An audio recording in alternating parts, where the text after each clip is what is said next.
Hello दोस्तों, स्वागत है आप लोगों का अपने यूट्यूब चैनल पर। आज से हम लोग अपने इस चैनल पर DSSB की मैथ्स को स्टार्ट करने वाले हैं। जो अभी आप लोगों का एग्जाम आने वाला है, आप लोगों ने देखा होगा अभी मार्च लास्ट तक के आप लोगों का नोटिफिकेशन आ सकता है DSSB के लिए। तो हम लोग यहाँ पर मैथ्स को डिस्कस करेंगे, जिसमें सबसे पहले हम लोग प्रीवियस ईयर क्वेश्चंस को सॉल्व करेंगे और उसके बाद जो भी आप लोगों के सिलेबस में जो टॉपिक्स दिए गए हैं, फिर हम लोग टॉपिक्स वाइज मैथ को डिस्कस करेंगे। तो आज जो हम लोग डिस्कस करने वाले हैं, सबसे पहले जो हम लोग डिस्कस करेंगे वो 2022 में जो पेपर हुए थे आप लोगों के DOE के और इसके अलावा MCD के, तो उन्हीं के पेपर्स को पहले उनकी मैथ्स को यहाँ पर डिस्कस करेंगे। उसके बाद 2018 के एग्जाम्स की और जितने भी प्रीवियस एग्जाम हुए हैं उनकी मैथ्स को सबसे पहले डिस्कस करेंगे। उसके बाद हम लोग टॉपिक्स वाइज जो मैथ्स होगी उसको डिस्कस करेंगे और यहाँ पर हम लोग बिल्कुल बेसिक से डिस्कस करेंगे। जिसको बिल्कुल भी नहीं आता है उसके हिसाब से हम लोग जीरो से शुरुआत करेंगे और ना कोई शॉर्ट की। केवल अगर हम लोग यहाँ पे शॉर्टकट से डिस्कस करेंगे तो हर एक क्वेश्चन में आप लोगों को अलग अलग शॉर्टकट्स मिल जाते हैं, तो आप लोगों को दिक्कत होगी। तो बिल्कुल बेसिक से हम लोग डिस्कस करेंगे, जिससे आप लोगों को कोई भी समस्या नहीं आएगी। किसी भी प्रकार का अगर उससे रिलेटेड सवाल आएगा तो आप लोग आसानी से कर ले जाएंगे। तो चलिए इसी के साथ वीडियो को स्टार्ट करते हैं। जो आज का आप लोग देख पा रहे होंगे ऊपर क्वेश्चन, ये 7 मार्च 2022 को जो एग्जाम हुआ था DOE का, उसी का ये पेपर है और उसी के 20 क्वेश्चंस को हम लोग इस वीडियो में डिस्कस करने वाले हैं। तो सबसे पहला क्वेश्चन है, एक वर्ग का परिमाप उसकी भुजा से 36 सेंटीमीटर अधिक है, तो वर्ग का क्षेत्रफल क्या होगा। काफी सिंपल क्वेश्चन है। वर्ग का परिमाप उसकी भुजा से 36 सेंटीमीटर अधिक है, तो वर्ग की भुजा हम लोगों ने यहां पर मान ली A है। तो जब भुजा हम लोगों ने A मान ली तो अब हम लोग परिमाप निकाल सकते हैं, क्योंकि वर्ग के परिमाप का सूत्र होता है 4A या 4 इंटू भुजा, या हम लोग 4A कह सकते हैं। अब कह रहा है वर्ग का परिमाप उसकी भुजा से 36 सेंटीमीटर अधिक है, यानी कि यहाँ पे कह रहा है कि अधिक की जब भी बात होगी दोनों का अंतर दे रहा है। अगर आप लोग ध्यान से समझेंगे, परिमाप उसकी भुजा से अधिक है यानी कि इन दोनों का अंतर जो है वो 36 है। या फिर हम लोग क्वेश्चन के हिसाब से करने की कोशिश करें तब भी हम लोग कर लेंगे, वर्ग का परिमाप जो है उसकी भुजा से 36 सेंटीमीटर अधिक है, यानी भुजा में जब हम 36 जोड़ देंगे तो हम लोगों का जो इक्वेशन है वो इक्वल हो जाएगी। तो अब हम लोग इसको सॉल्व कर लेंगे। 4A इसका पक्षांतर कर देंगे, A इक्वल टू 36, तो ये 3A इक्वल टू 36 हो जाएगा। तो A हम लोग निकाल सकते हैं 36/3 हो जाएगा। 3 से डिवाइड कर देंगे तो 12 सेंटीमीटर। तो A की जो वैल्यू आ जाएगी वो 12 सेंटीमीटर आ जाएगी, यानी कि अब हम लोगों को वर्ग की भुजा पता चल गई। जो हम लोगों ने A मानी थी तो A का मान हम लोगों को 12 सेंटीमीटर पता चल गया। अब क्वेश्चन में हम लोगों से वर्ग का क्षेत्रफल पूछ रहा है, तो वर्ग के क्षेत्रफल का जो फार्मूला होता है आप सभी लोगों को पता होगा, भुजा स्क्वायर होता है। भुजा स्क्वायर या A स्क्वायर हम लोग कह सकते हैं। तो भुजा हम लोगों को पता चल गई 12 सेंटीमीटर है, तो 12 का स्क्वायर यानी कि 144 सेंटीमीटर स्क्वायर। तो ये हम लोगों का आंसर हो गया। एक बार फिर से देख लेते हैं। क्वेश्चन में कह रहा था वर्ग का परिमाप उसकी भुजा से 36 सेंटीमीटर अधिक है, यानी कि जो परिमाप और भुजा का अंतर है वो 36 है। तो परिमाप हम लोगों को पता है वर्ग का 4A होता है और भुजा A होती है, A हम लोगों ने मानी है, तो 4A में से A गया तो 36 के इक्वल हम लोगों को क्वेश्चन में दे रहा है। तो यहां से हम लोगों ने A को कैलकुलेट करके 12 सेंटीमीटर निकाल दिया। अब वर्ग का क्षेत्रफल पूछ रहा था, तो क्षेत्रफल भुजा स्क्वायर होता है। अब A भुजा हम लोगों को 12 पता चल गई, तो 12 का स्क्वायर 144 सेंटीमीटर स्क्वायर हो गया। तो ये हम लोगों का आंसर हो गया। तो पहला आंसर इसका जो है वो करेक्ट हो जाएगा। नेक्स्ट क्वेश्चन अब हम लोग देखते हैं। अगला क्वेश्चन है, एक रेलगाड़ी मुंबई से 3 अपराह्न पर शुरू होती है तथा 35 किलोमीटर प्रति घंटा की गति से अहमदाबाद की ओर चलती है। हम मान लेते हैं इस गाड़ी का नाम A है और इसकी जो चाल है वो 35 किलोमीटर प्रति घंटा है, जो कि क्वेश्चन में दी है, और ये चलती है 3 PM पर। ऐसे ही जो दूसरी है वो उसको हम लोग मान लेते हैं B, और इसकी चाल 45 किलोमीटर प्रति घंटा हम लोगों को क्वेश्चन में दी है, और ये चलती है 5 बजे। अब हम लोगों को इतनी चीजें पता है और हम लोगों से पूछ रहा है कि यदि एक ये जो है मुंबई से चलती है और एक ये अहमदाबाद से चलती है और दोनों के बीच की दूरी अगर 390 किलोमीटर है, तो दोनों रेलगाड़ी कितने बजे मिलेंगी।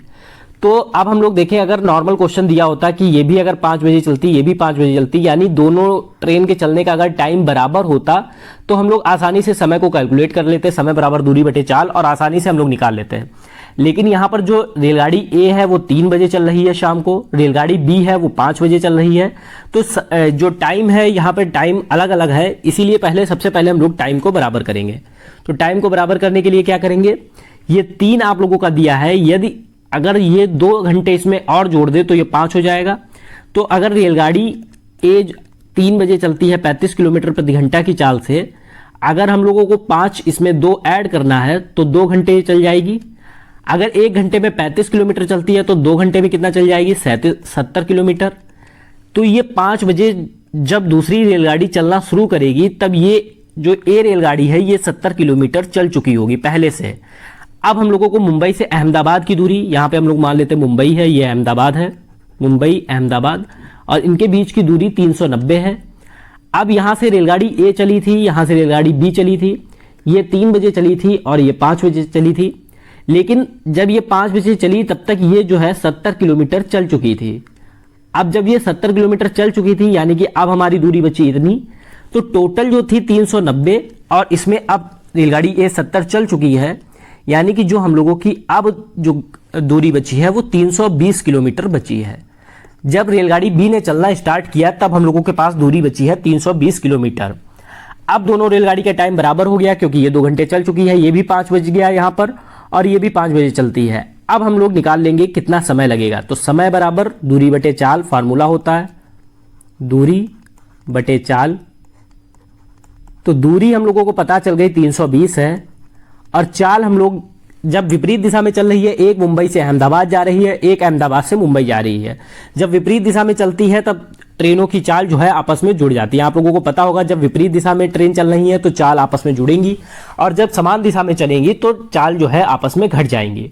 तो अब हम लोगों को इन लोगों को जोड़ देंगे 35 और 45 को, तो 320 बटे 80, इसको सॉल्व कर लेंगे 8 चक्कू 32, यानी कि यहां से सॉल्व करने पर जो समय हमारा आया 4 घंटे आया।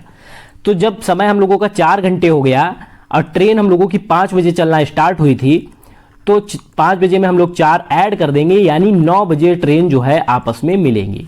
तो इस क्वेश्चन को कैसे हम लोगों ने सॉल्व किया, सबसे पहले हम लोगों को पता था ए जो है 35 किलोमीटर प्रति घंटा की चाल से 3 बजे चलना शुरू करती है, बी 45 किलोमीटर प्रति घंटा की चाल से 5 बजे चलना शुरू करती है। तो सबसे पहले तो हमें समय को बराबर में लाना होता है। जब भी हम लोग ये निकालते हैं कि कितने समय मिलेंगी तो हम लोगों को टाइम जो है वो इक्वल होना चाहिए। अब ए चल रही थी 3 बजे, बी चल रही थी 5 बजे, हम लोगों को टाइम बराबर करना था, यानी ए जो है 2 घंटा एक्स्ट्रा चली। तो 2 घंटे में ए कितना चली वो हम लोगों ने यहां से कैलकुलेट कर लिया। ए अगर 35 किलोमीटर 1 घंटे में चल रही है तो 2 घंटे में 70 किलोमीटर चली। टोटल जो दूरी थी हम लोगों की 390 किलोमीटर थी। अब जब बी ने चलना शुरू किया तब तक ए जो है 70 किलोमीटर यहां पर चल चुकी थी। जब 70 किलोमीटर चल चुकी थी तो यहां से हमने दूरी को घटा दिया, 390 में से 70, 320 बची। अब 320 जब है तो 5 बजे 320 किलोमीटर की दूरी इन दोनों को तय करनी थी विपरीत दिशा में।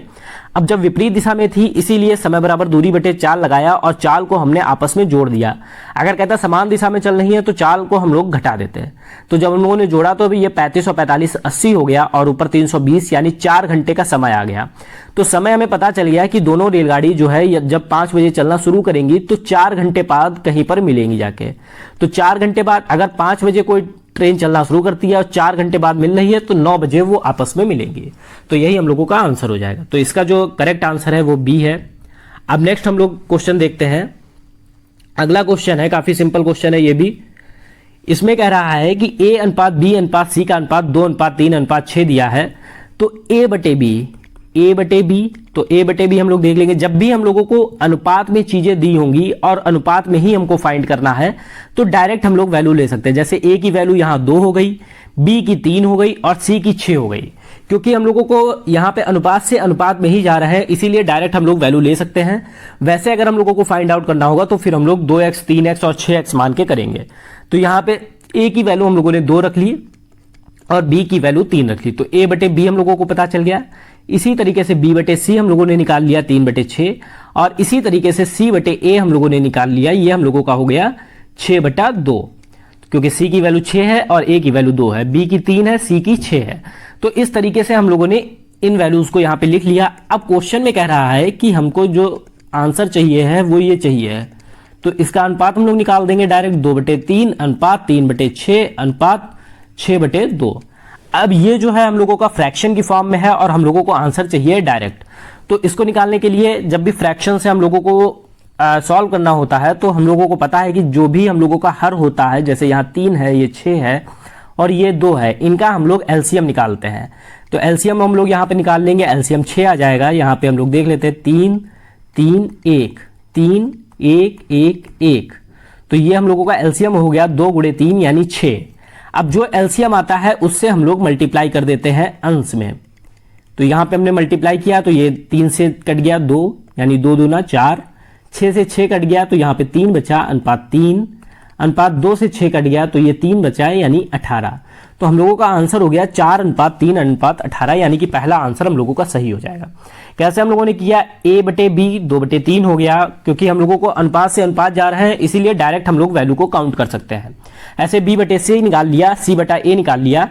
अब हम लोगों का ये जो है ये फ्रैक्शन की फॉर्म में है और हम लोगों को चाहिए डायरेक्ट फॉर्म में, इसीलिए जो भी हर है हम लोगों ने हर का जो है एलसीएम निकाल लिया। एलसीएम हम लोगों का 6 आ गया और सभी में हम लोगों ने 6 से मल्टीप्लाई कर दिया। 6 से मल्टीप्लाई करने पे क्या हुआ, जब हमने इसमें 6 से मल्टीप्लाई किया तो 3 से 6 कट गया, 2 आया, 2 दूना 4 हो गया। इसमें जब 6 से मल्टीप्लाई किया तो 6 से 6 कैंसिल हो गया और 3 आ गया। इसमें जब हमने 6 से मल्टीप्लाई किया 2 तिया 6 हो गया और 6 तिया 18 आ गया। तो 4:3:18 हम लोगों का आंसर हो गया।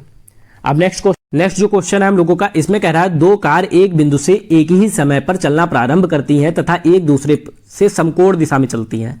तो हमने मान लिया 2 कारें यहाँ से चलना प्रारंभ की एक बिंदु से, जो कि हम लोगों का ये बिंदु है, और यहाँ से एक चली इस दिशा में और दूसरी चली बिल्कुल समकोण दिशा में। तो हमने मान लिया ये जो ये है ए है कार और ये कार बी है। तो अब कह रहा है एक समकोण दिशा में चलती हैं तो 6 सेकंड के पश्चात उनके बीच की दूरी क्या होगी। तो यहाँ पर आप लोग देखेंगे ये 6 सेकंड दिया गया है और ये जो है 18 किलोमीटर प्रति घंटा और 72 किलोमीटर प्रति घंटा दिया गया है। जो चाल है हम लोगों की वो किलोमीटर प्रति घंटा में है और समय जो है हम लोगों का वो सेकंड में है। तो सबसे पहले जो है हम लोगों को चाल जो है वो मीटर प्रति सेकंड में चेंज करनी है, क्योंकि हम लोगों को जो यूनिट्स है वो सेम रखनी होंगी, तभी हम लोग क्वेश्चन को सॉल्व कर पाएंगे। तो चाल अगर हम लोग ए की बात करें तो 18 किलोमीटर प्रति घंटा है, तो इसको हम लोग मीटर प्रति सेकंड में चेंज करेंगे तो 5/18 से मल्टीप्लाई करेंगे तो ये हम लोगों का आ जाएगा 5 मीटर प्रति सेकंड। तो जब भी हम लोग किलोमीटर प्रति घंटा से मीटर प्रति सेकंड में जाते हैं तो हम लोग 5/18 से मल्टीप्लाई करते हैं। इसी तरीके से बी की जो है 72 किलोमीटर प्रति घंटा है, तो इसमें भी हम लोग 5/18 से मल्टीप्लाई करेंगे तो 18 चौको 72 और 5 चौको 20 मीटर प्रति सेकंड। तो ये हम लोगों की मीटर प्रति सेकंड में चाल आ गई। चाल ए जो है वो 5 मीटर प्रति सेकंड है और बी की जो चाल है वो 20 मीटर प्रति सेकंड है। अब हम लोगों को फाइंड करना है कि इनके बीच की दूरी क्या है। तो इनके बीच की जो दूरी है वो ये वाली दूरी होगी और कितने 6 सेकंड के पश्चात। अब 6 सेकंड ये भी चली और 6 सेकंड ये भी चली, तो दूरी बराबर हम लोगों को फार्मूला पता है, दूरी बराबर होता है चाल गुणे समय। यानी जो हम लोगों की चाल है और जो समय है अगर उनका मल्टीप्लाई कर दे तो हम लोगों की दूरी आ जाएगी। तो ये 5 मीटर प्रति सेकंड यहाँ पर चाल है और समय कितना है 6 है, इनकी मल्टीप्लाई की तो 30 मीटर हम लोगों की दूरी आ गई। ऐसे ही यहाँ पर 20 है और कितना समय है 6 है, तो ये हम लोगों का 120 मीटर आ गया। तो अब हम लोगों को ये पता चल गया ये जो दूरी है नीचे वाली बेस जो है हम लोगों का 30 मीटर है और हाइट हम लोगों की 120 मीटर है। तो हम लोग पाइथागोरस प्रमेय का यूज करके जो है ए बी का जो वैल्यू है वो निकाल सकते हैं। कैसे निकाल सकते हैं, पाइथागोरस प्रमेय क्या होती है, जो कर्ण का स्क्वायर होता है वो हमारा लंब के स्क्वायर, यानी इसको हम लोग अगर मान लें सी तो AC square plus BC square के बराबर होगा। जो हम लोगों का आधार स्क्वायर प्लस हाइट का स्क्वायर इक्वल टू कर्ण का स्क्वायर। तो AB हम लोगों को फाइंड आउट करना है। AC हम लोगों को पता है 30 है, 30 का स्क्वायर, और BC हम लोगों को पता है 120 है, 120 का स्क्वायर। तो ये हो गया 900 और ये हो गया 144 और 00। अब हम लोग इनको जोड़ देंगे, तो जब हम लोग इनको जोड़ेंगे तो ऐड करेंगे, उसके बाद हम लोगों का ये आ जाएगा 153.00। तो ये अब हम लोगों का आया AB स्क्वायर और हम लोगों को चाहिए AB, क्योंकि बीच की दूरी चाहिए। तो अब AB को निकालने के लिए हम लोग क्या करेंगे, AB स्क्वायर बराबर अगर 153.00 है तो AB बराबर क्या हो जाएगा, √153.00। तो ये डबल जीरो है, डायरेक्ट वर्गमूल से बाहर आ जाएंगे, आप लोग जानते होंगे, क्योंकि यहाँ पर जो है वर्गमूल से ये क्योंकि 100 है और 100 को जब हम लोग वर्गमूल से बाहर निकालेंगे तो ये 10 हो जाएगा और यहाँ पर बचेगा √153। अब हम लोग इसको फैक्टराइज कर लेंगे। फैक्टराइज करने के बाद जो हम लोगों का आंसर आ जाएगा 3√17 × 10 यानी 30√17 हो जाएगा। तो यही हम लोगों का आंसर हो जाएगा, जो कि हम लोगों का ऑप्शन सी है, 13√17 मीटर। तो इस क्वेश्चन में क्या था, सबसे पहले कह रहा था कि 2 कार हैं जो कि एक बिंदु से चलना शुरू करती हैं, एक जिस दिशा में जाती है दूसरी उसके समकोण जाती है। तो हम लोगों ने ए अगर हम मान लिया इधर जा रही है तो बी इधर जा रही है।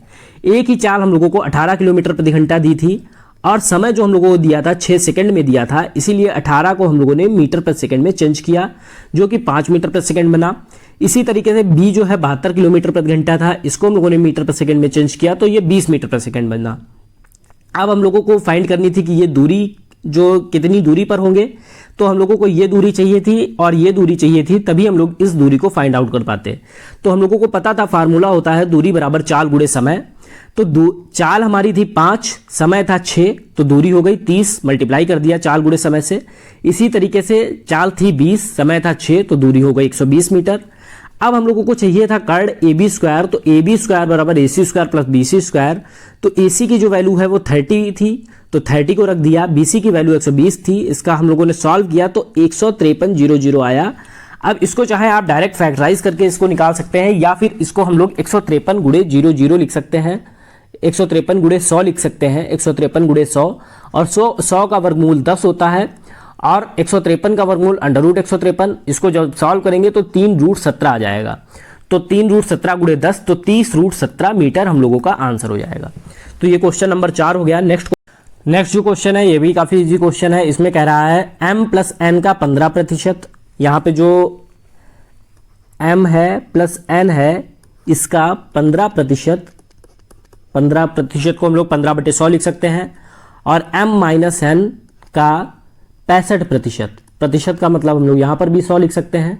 तो अब हम लोगों ने इसको इस फॉर्म में लिख दिया जो कि हमारा क्वेश्चन में दिया था m प्लस n का 15%, m माइनस n के 65% के बराबर है। तो इधर भी 100 है, इधर भी 100 है, हम लोगों ने इसको क्रॉस कर दिया। 5 से इसको काटा, 5 से 15, इसको काटा 13 हो गया। अब हम लोग इसको सॉल्व करेंगे तो 3m हो गया प्लस 3n हो गया इज इक्वल टू 13m हो गया माइनस 13n हो गया। अब हम लोग क्या करेंगे, हमको निकालना है mn का कितना प्रतिशत है। तो m वाले जो वैल्यूज हैं वो एक तरफ कर लेंगे और n वाली एक साइड कर लेंगे। तो इधर हम लोग कर लेते हैं m वाली वैल्यूज और इधर कर लेते हैं m वाली वैल्यूज, क्योंकि इधर माइनस में था तो इधर आया तो ये प्लस में हो गया, इधर प्लस में था तो इधर ये आया तो माइनस में हो गया। तो ये हो गया हम लोगों का 16n बराबर 10m।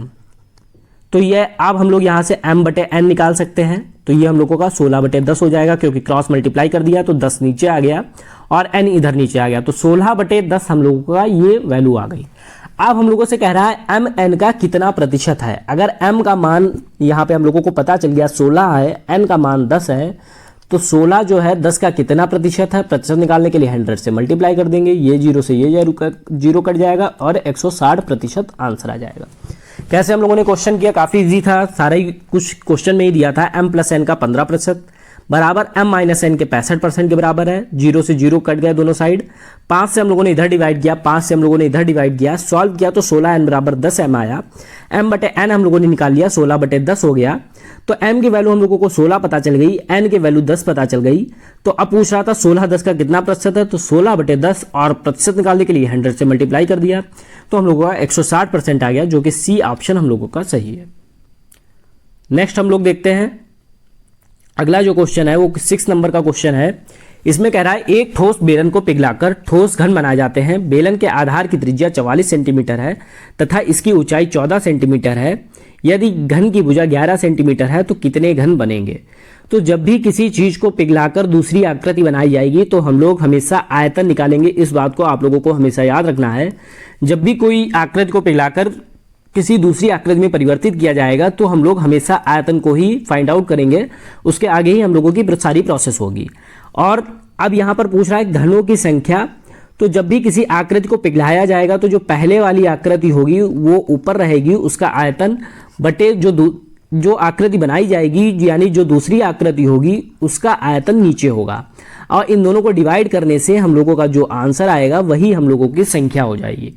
तो यहाँ पर यही चीज दी गई है कि यहाँ पर हम लोगों को बेलन को पिघलाया गया और क्या घन बनाया गया। तो सबसे पहले हम लोग यहाँ पर बेलन का आयतन निकालेंगे और घन बनाया गया तो घन का आयतन निकालेंगे और दोनों को डिवाइड कर देंगे तो हमें घनों की संख्या पता चल जाएगी। क्योंकि अभी हम लोगों ने कॉन्सेप्ट को समझा। तो यहाँ पर हम लोग सबसे पहले घनों की संख्या, यहाँ पे घनों की संख्या को निकालने के लिए सबसे पहले हम लोग निकाल लेते हैं बेलन का आयतन। तो हम लोग बेलन का आयतन निकालते हैं। सबसे पहले आयतन का फॉर्मूला आप लोगों को पता होगा, पाई आर स्क्वायर एच होता है। तो बेलन का आयतन का formula pi r square h हो गया 22/7 इंटू आर की वैल्यू हम लोगों को यहाँ पे आधार की जो त्रिज्या है वो हम लोगों को दी है 44 इंटू 44 इंटू ऊंचाई हम लोगों को दी है 14। तो ये हम लोगों ने डिवाइड कर दिया, तो ये हम लोगों का आ गया 22 गुणे 44 गुणे 44 गुणे 2। तो ये हम लोगों को बेलन का आयतन आ गया जो कि हमारा सेंटीमीटर क्यूब में है, तो हम लोग ये लगा देंगे। अब यहाँ पर हम लोग मल्टीप्लाई नहीं करेंगे क्योंकि हम लोग जानते हैं अभी हम लोगों को डिवाइड करना है। अगर मल्टीप्लाई करेंगे काफ़ी लंबा क्वेश्चन हो जाएगा। अब हम लोग देखेंगे घन का आयतन। तो घन का आयतन का सूत्र होता है ए क्यूब यानी भुजा क्यूब। तो भुजा क्या है यहाँ पर 11, 11 का क्यूब यानी कि हो गया 11 गुणे 11 गुणे 11 सेंटीमीटर क्यूब। अब हम लोगों को घनों की संख्या निकालनी है। तो संख्या निकालने के लिए हमने बताया जो भी आकृति होती है पहले से उसको हम लोग ऊपर रखते हैं। तो यहाँ पर 22 गुणे 44 गुणे 44 गुणे 2 को ऊपर रखेंगे अपॉन जो हम लोगों की आकृति बनती है उसके आयतन को हम लोग नीचे रखते हैं। अब हम लोग इसको डिवाइड करेंगे 11 चौकू 44, 11 चौकू 44 और 11 दूनी 22। तो हम लोगों का क्या बन गया 2 गुणे 4 गुणे 4 गुणे 2, 4 चक्कू 16 दूनी 32 दूनी 64। तो 64 हम लोगों का जो घनों की संख्या होगी वो 64 होगी, यानी हम लोगों का जो ऑप्शन बी है वो सही होगा। तो इस क्वेश्चन को कैसे करना है, जब भी कोई चीज पिघलाकर किसी दूसरी वस्तु में ढाली जाती है तो हम लोग आयतन निकालेंगे, और अगर हम लोगों को संख्या पूछी जा रही है तो हम लोग जो पहले वाला का आयतन है बटे दूसरे वाले का आयतन कर देंगे तो हमें घनों की संख्या पता चल जाएगी। तो यहाँ पे पाई आर स्क्वायर एस से हम लोगों ने बेलन का आयतन निकाल लिया, भुजा क्यूब से हम लोगों ने घन का आयतन निकाल लिया। इसको हम लोगों ने सॉल्व नहीं किया क्योंकि हमको पता था आगे जो है डिवाइड हो जाएगा, अगर हम लोग यहाँ पे मल्टीप्लाई कर लेते काफी लंबा क्वेश्चन हो जाता। तो संख्या निकालने के लिए हम लोगों ने बेलन का आयतन बटे घन का आयतन कर दिया, 64 आ गया, यही हम लोगों का आंसर हो गया। नेक्स्ट क्वेश्चन अब हम लोग देखते हैं। नेक्स्ट जो क्वेश्चन है इसमें हम लोगों को एक ये जो है इक्वेशन दी गई है और इसकी जो वैल्यू है m के बराबर दिया गया है, तो हम लोगों से रूट m की वैल्यू पूछी गई है। तो यहाँ पर आप लोग देख रहे होंगे ये 10.5 प्लस 1.45 का होल स्क्वायर, अगर हम इसको सॉल्व करेंगे काफ़ी लंबा क्वेश्चन हो जाएगा। तो हम लोग अगर इसको a मान लें और इसको b मान लें तो ये a का स्क्वायर माइनस b का स्क्वायर, हम लोग जानते हैं ये फार्मूला होता है किसी चीज़ का जिसे हम लोग वर्गांतर कहते हैं।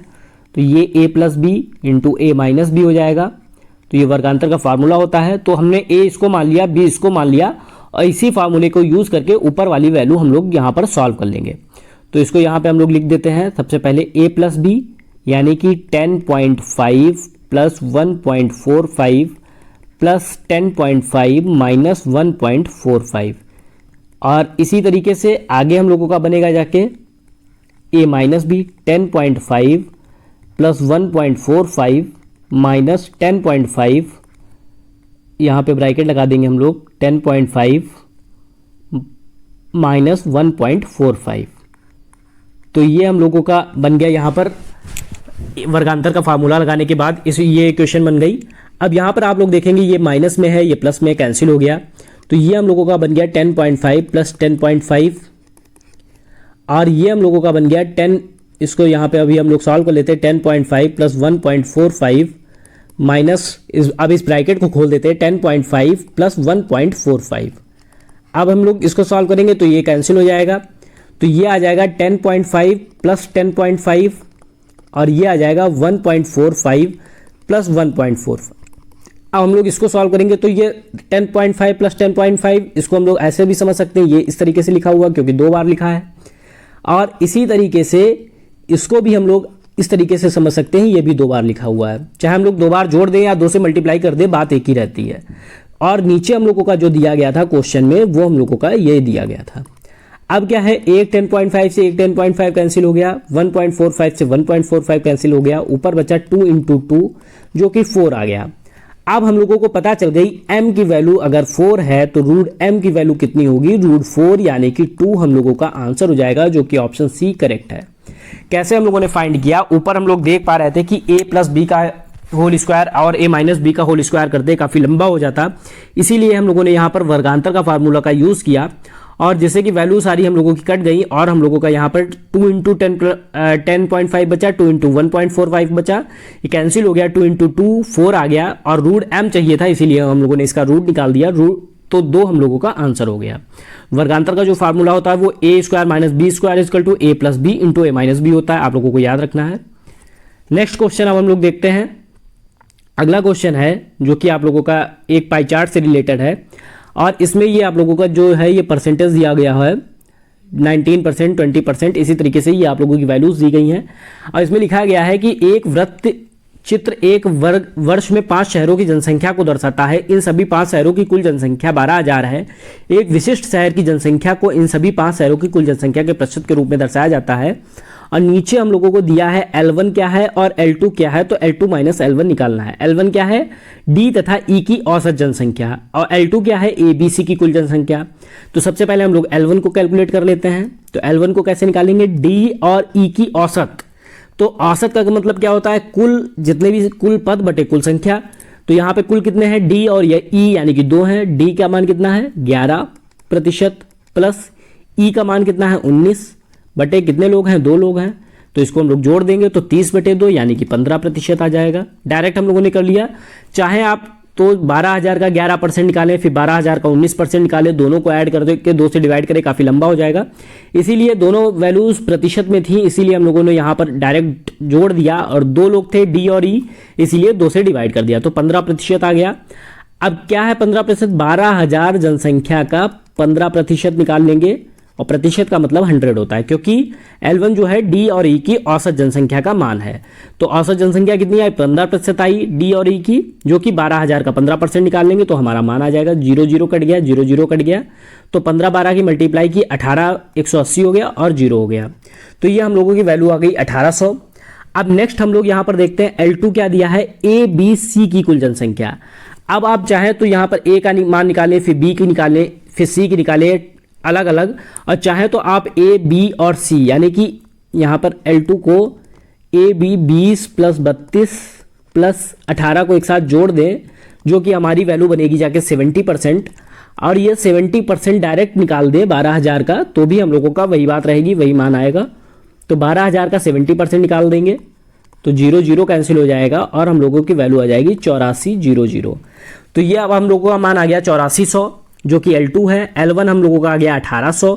अब क्वेश्चन में हमसे वो कह रहा है L2 माइनस L1, तो 8400 माइनस 1800 अब डिवाइड कर देंगे तो हम लोगों का यहाँ पे आंसर आ जाएगा 6600, जो कि ऑप्शन ए हम लोगों का करेक्ट हो जाएगा।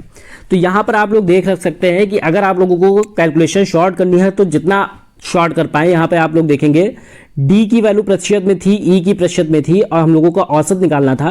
तो चाहे हम 12,000 का 11% निकालते, फिर 12,000 का 19% निकालते, दोनों को ऐड करके 2 से डिवाइड करते, या फिर 11 और 19 को ऐड करके 2 से डिवाइड कर दिया, 15% आ गया और डायरेक्ट 12,000 का 15% निकाल लिया।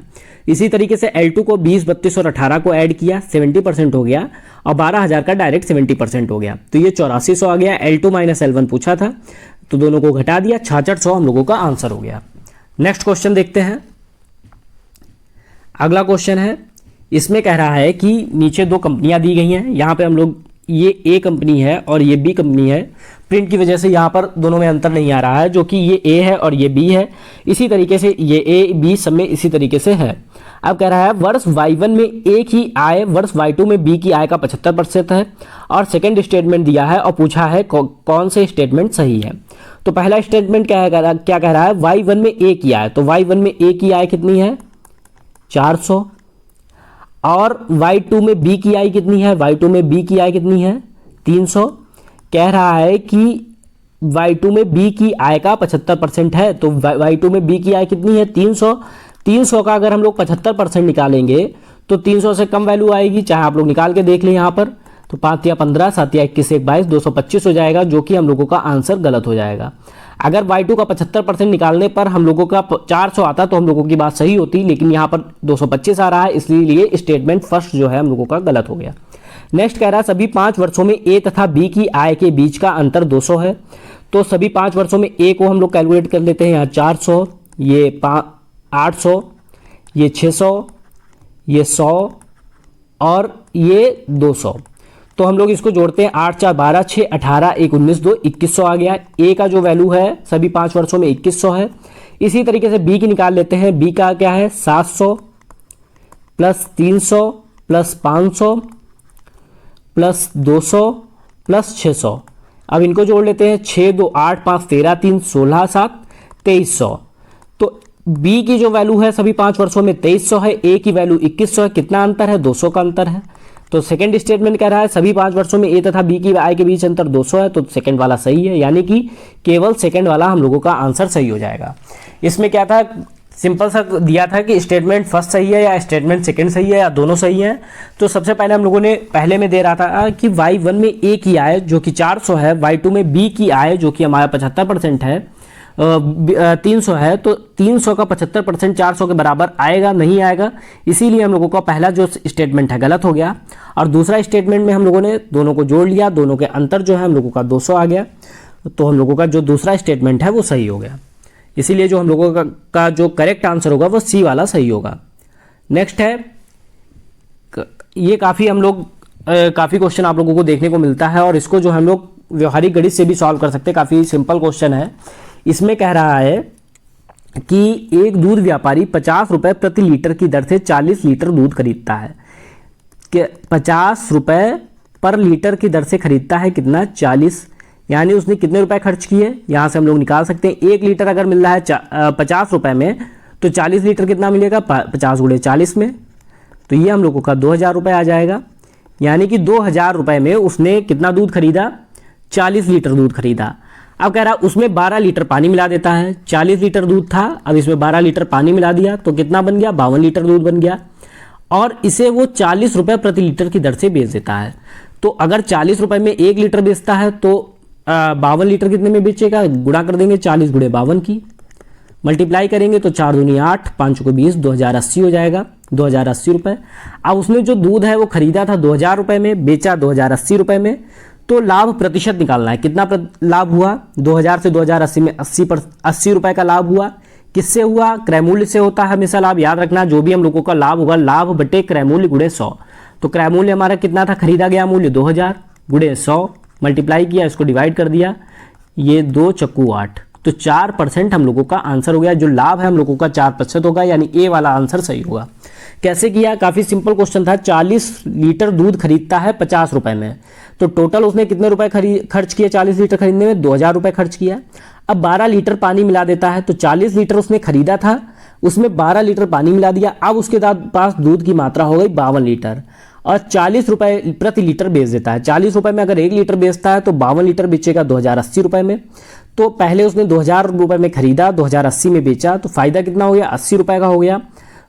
लाभ बटे क्रय मूल्य गुणे 100, 80 बटे 2000 गुणे 100, सॉल्व किया तो 4% हम लोगों का आंसर हो गया, यानी कि ए वाला ऑप्शन हम लोगों का करेक्ट हो जाएगा।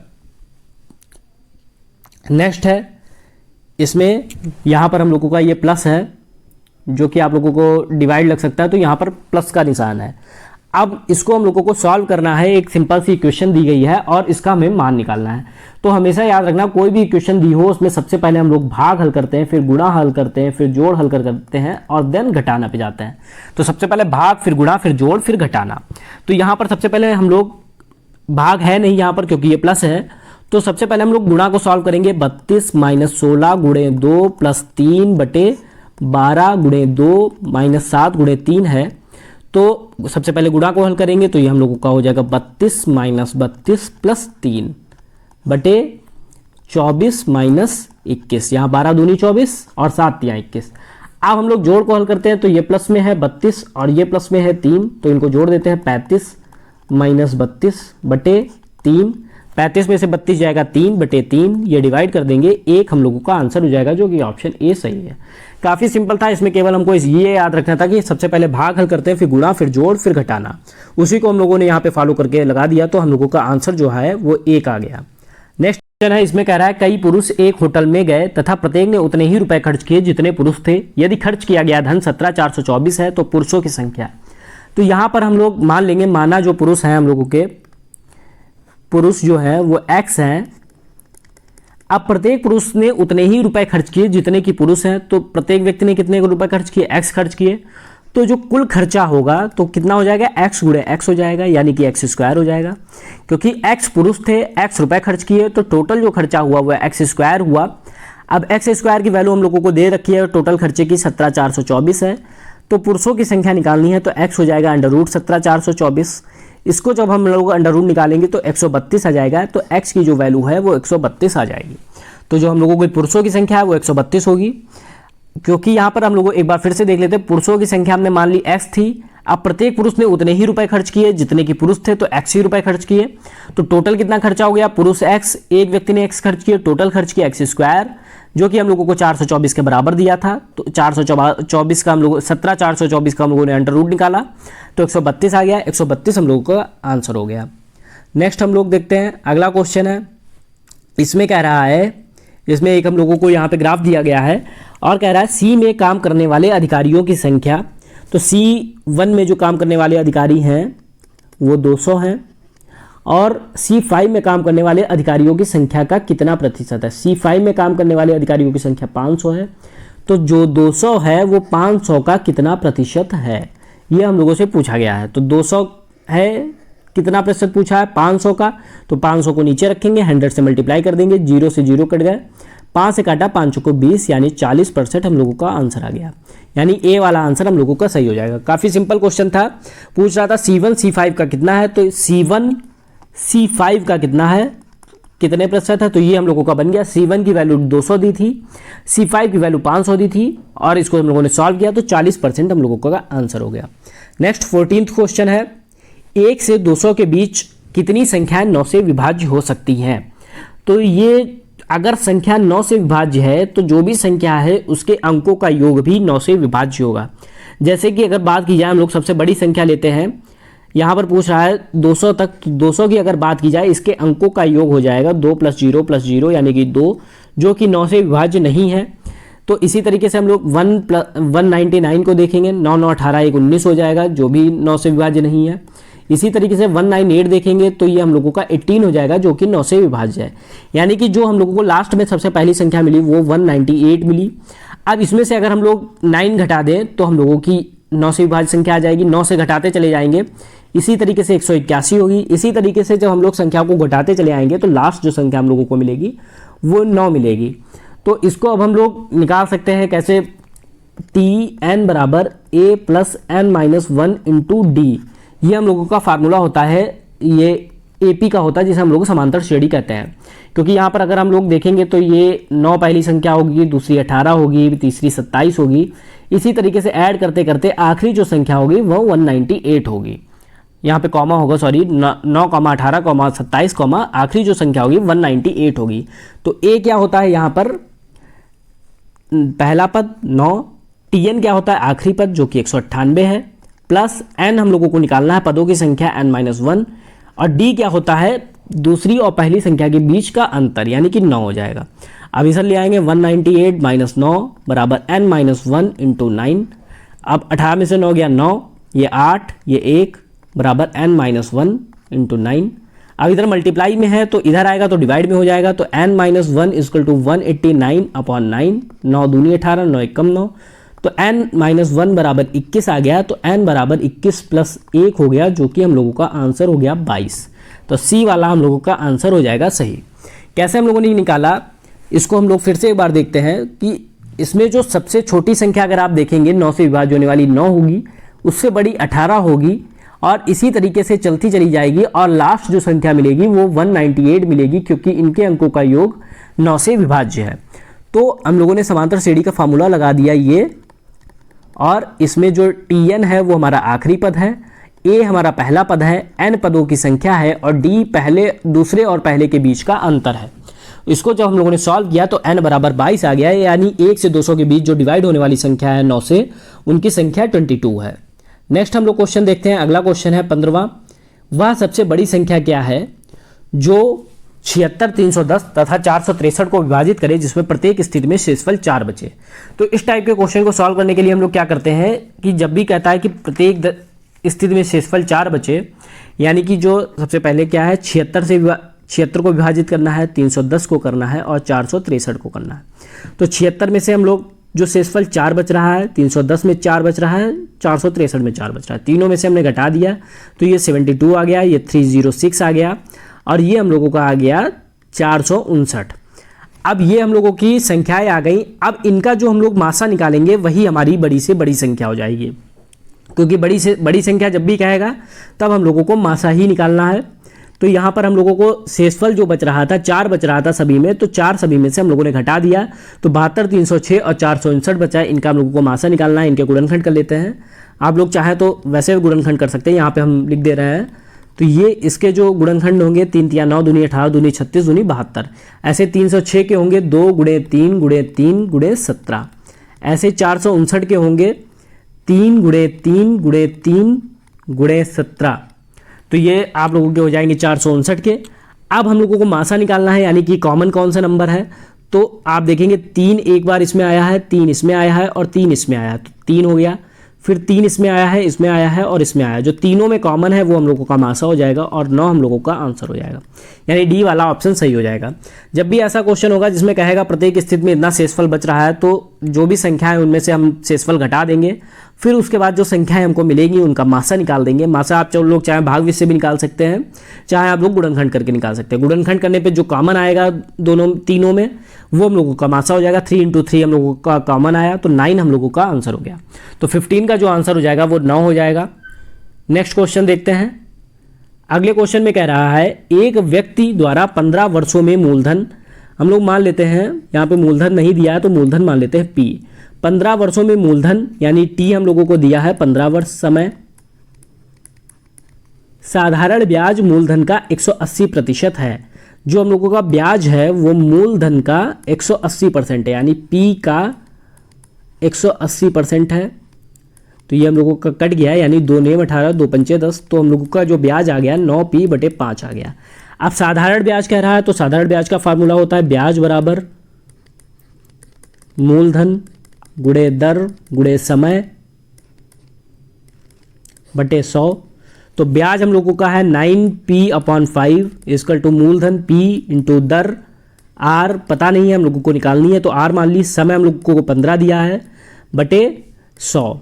P से P कैंसिल हो गया, यहाँ 5 से इसको काटा तो ये 20 हो गया, फिर 5 से काटा 5 या 15, 5 को 20, जो 3/4 हो गया। इसकी मल्टीप्लाई क्रॉस इधर हो जाएगी, तो 9 × 4 और ये 3 इधर मल्टीप्लाई में है तो इधर डिवाइड में आ जाएगा बराबर R। 3 से काटा 3 तिया 9, तो R बराबर 12% हम लोगों का आंसर हो गया। तो इसमें जो है हम लोगों को कुछ नहीं करना था, केवल मूलधन हम लोगों ने मान लिया P, तो हम लोगों को ब्याज पता चल गया मूलधन का 180% यानी 9P/5। ब्याज बराबर मूलधन गुणे दर गुणे समय बटे 100 का फार्मूला लगा दिया और हम लोगों ने P का वैल्यू R की वैल्यू निकाल ली, जो कि हम लोगों की 12% आई। यानी कि 16वें क्वेश्चन का आंसर जो सही होगा वो C वाला सही हो जाएगा। नेक्स्ट हम लोग देखते हैं अगला क्वेश्चन। अगले क्वेश्चन में कह रहा है कि ऋषभ किसी कार्य के 4/5 भाग को पूरा करने में 16 दिन लेता है। 4/5 भाग को करता है 16 दिनों में, तो रानी ऋषभ से 2 गुना कार्यकुशल है, तो रानी अकेले उस काम को कितने दिनों में करती है। तो 4/5 भाग को करता है 16 दिन में, तो एक भाग को कितने में करेगा। तो ऐसे हम लोग कर सकते हैं, चाहे इसकी इधर को मल्टीप्लाई कर दें, इसकी इधर कर दें, तो 1 बराबर हो जाएगा 16 × 5/4। और चाहे अगर ऐसे नहीं समझ में आ रहा तो जो भी आपको वैल्यू दी है उसके उल्टे से हम लोगों को दोनों साइड गुणा कर देनी है। तो ये कैंसिल हो जाएगा, ये कैंसिल हो जाएगा, 1 आ जाएगा इधर, ये कैंसिल हो जाएगा तो 20 आ जाएगा। तो एक भाग काम को ऋषभ जो है वो 20 दिन में पूरा कर सकता है, और रानी जो है ऋषभ से 2 गुना कार्यकुशल है। ऋषभ जितने में करता है तो रानी उसके आधे में कर देती है, यानी कि इसका मतलब यही हुआ 2 गुना कार्यकुशल है यानी 2 गुना तेजी से काम करती है। तो ऋषभ जितने में करेगा रानी उसके आधे में उस काम को पूरा कर देगी। तो ऋषभ 20 दिन में कर रहा है तो रानी जो है आधे में कर देगी 20/2 में, तो 10 दिन आंसर हो जाएगा, जो कि हम लोगों का ए ऑप्शन सही है। कुछ नहीं था इस क्वेश्चन में, 4/5 भाग को 16 दिन में कर रहा था तो एक भाग हम लोगों ने निकाल लिया। 4/5 था तो 5/4 से दोनों तरफ मल्टीप्लाई कर दिया। एक भाग 20 दिन में अगर ऋषभ कर रहा है तो रानी 2 गुना कार्यकुशल है, यानी कि आधा समय लेती है, तो आधा समय 10 दिन हो गया।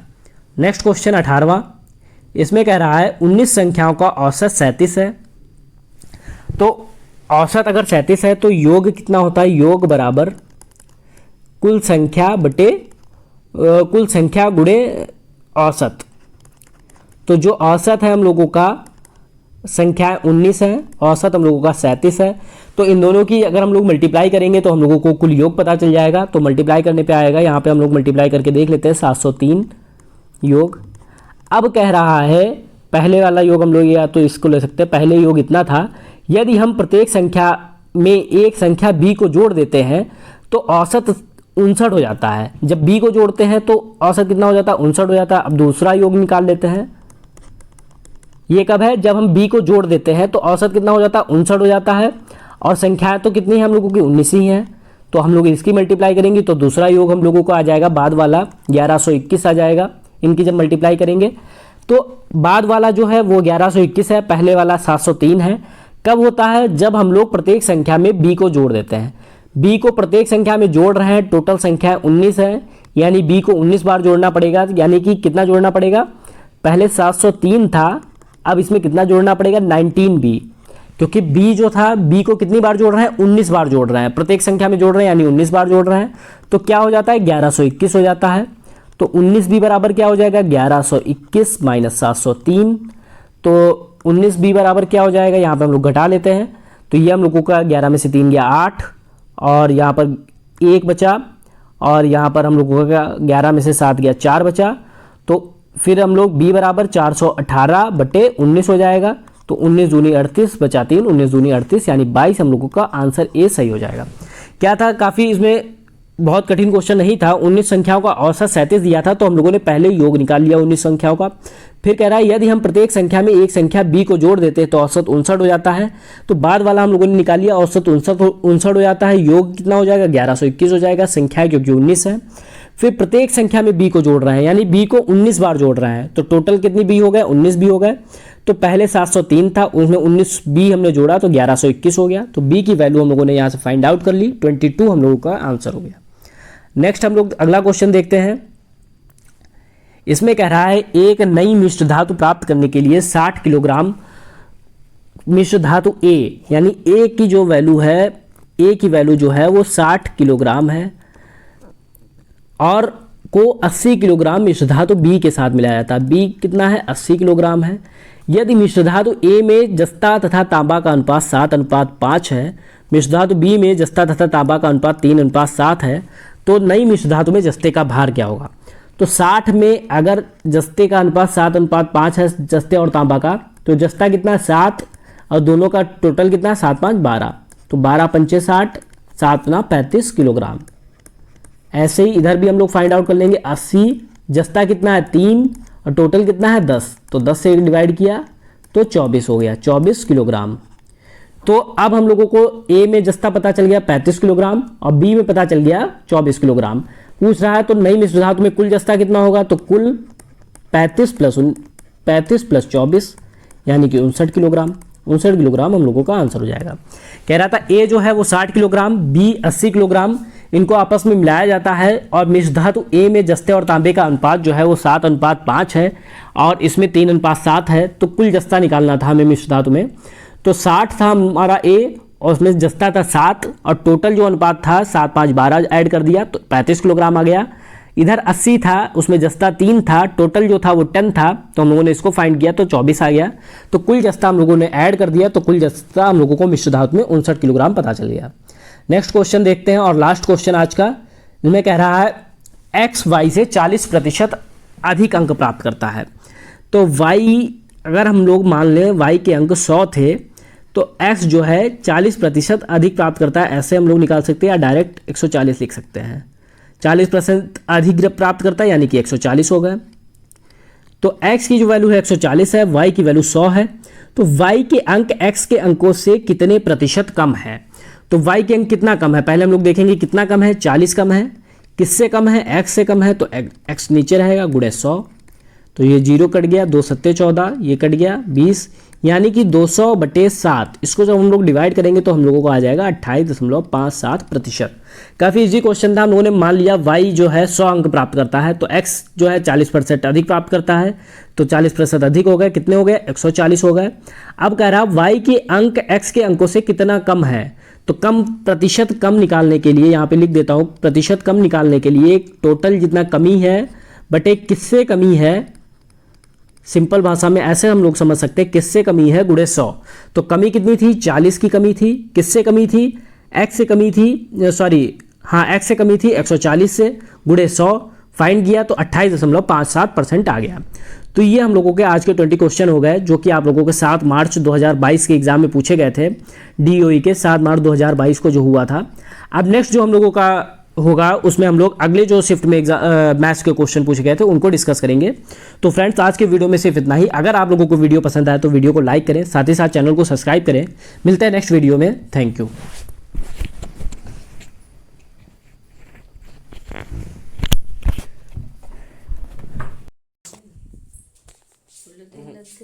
20 क्वेश्चन टाइम लगी।